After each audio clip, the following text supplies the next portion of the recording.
Momen Prabowo candai Anies saat pidato. Saya tahu senyuman Anda berat.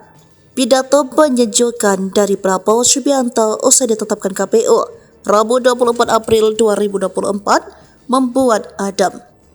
Sosok yang selama ini dikenal tegas berapi-api terlihat sangat berwibawa.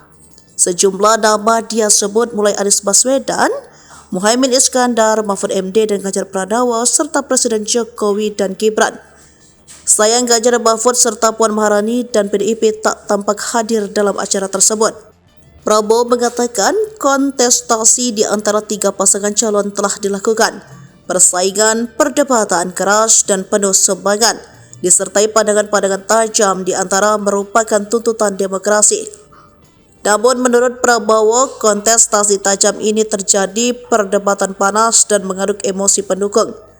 Namun sekeras apapun, setajam apapun, kita menyadari bahwa kita tetap satu rumpun, satu keluarga besar, kita sama-sama anak bangsa Indonesia, jelasnya. Menurut Prabowo, kontestasi telah selesai, pertandingan telah selesai, semua memang kelelah dan mungkin ada yang tidak puas dan kecewa. Mas Anies, Mas Muhaimin, saya pernah berada di posisi Anda, saya tahu senyuman Anda berat sekali itu, ujar Prabowo sembari tersenyum dan disambut senyum dan tawa pendukungnya. Bahkan Anies dan Muhaimin serta Mahfud MD serta Ganjar pun ikut tersenyum. Tapi ini dituntut oleh rakyat kita. Kalau kontestasi ada adem saja, kalau kontestasi tidak tajam dan tidak keras, namanya bukan pilihan untuk rakyat, ujar Prabowo. Menurut Prabowo, rakyat minta pilihan, rakyat minta perbandingan. Dan ia berterima kasih kepada Anies dan Muhaimin, juga Ganjar, Profesor Mahfud. Dia berharap dukungan dan keempatnya dan berbuat baik untuk bangsa di masa mendatang. Jadi saya ingin menyampaikan bahwa pertandingan selesai, pertandingan yang sangat penting.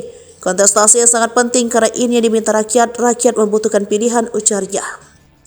Tetapi setelah ini, lanjut Prabowo, rakyat akan menuntut bahwa semua unsur pimpinan harus bekerja sama, kolaborasi untuk membawa kebaikan, untuk membawa kesejahteraan, untuk membawa kemakmuran, menghilangkan kemiskinan, menghilangkan kelaparan dan memberantas korupsi.